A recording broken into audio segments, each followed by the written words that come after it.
Each of the appointed times, the Feast of Weeks, Shavuot, Pentecost, they are connected. You cannot have Pentecost unless you first have Passover. You cannot receive the Spirit unless Jesus, the Lamb, was slain, unless the seed died and rose again. The seed must die to bear fruit. Ordinary men who became disciples, fruit that multiplied into an unstoppable and abundant harvest. After the crucifixion, after the darkness, after the tomb stood empty and the stone was rolled away, he rose, risen, radiant, resurrected. We had watched him bleed, suffer, die, but then we saw him alive, truly, fully alive. And with the wound still in his hands, he commissioned us not to build monuments, but to birth a movement, to go, but not yet. First he said, wait. Wait, wait, wait. Wait in Jerusalem until you are clothed with power from on high. Power. I must go so the power can come. We didn't fully understand, but we obeyed. We gathered. We prayed. We waited. In unity. As one. In expectation. In anticipation. And then, suddenly. Wind. Fire. Power. It fell not on just one, but on all of us. Pentecost. The Spirit of the living God poured upon us. Tongues of fire. It was heaven invading earth. The people stood amazed, bewildered. What could this mean? They cried. This was the birth of the church. Not through politics, not through programs, but through his presence, his fire, his power.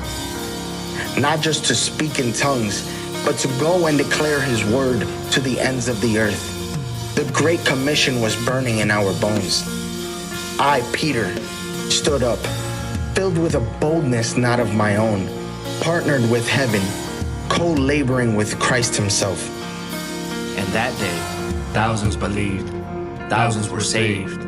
The gospel exploded, breaking through borders, cultures, and fear itself. We made disciples, we baptized, we taught, we labored in love. We gathered the harvest.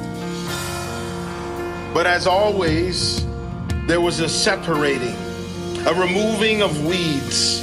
For the weeds come only to kill, steal, and destroy. And the Lord in his mercy was making room for abundant fruit. We went to the nations, we planted seeds, we preached boldly, we taught with authority, we labored, faithful laborers.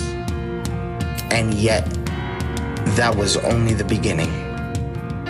Now here we stand today, not at the end of the story, but stepping into the next chapter, a new season. And still, the same call echoes through eternity. Go therefore and make disciples of all nations. We are one body, one spirit, one mission, co-laboring with him, partnering with heaven to bring his kingdom to earth. In the beginning, his Spirit hovered over the waters, but now he pours it out on sons and daughters, on all flesh. The call never stopped, because now that call found a people who said yes, who waited, who listened, who obeyed. And out of that obedience, Redemption Church was born. 10 years ago, it started with a whisper from heaven.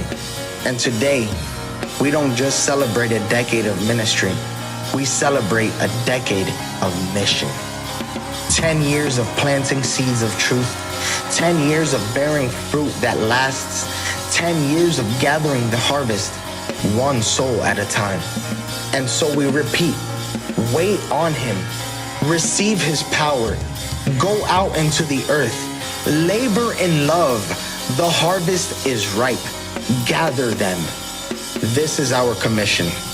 This is our legacy. In a world grasping for hope, we carry the fire.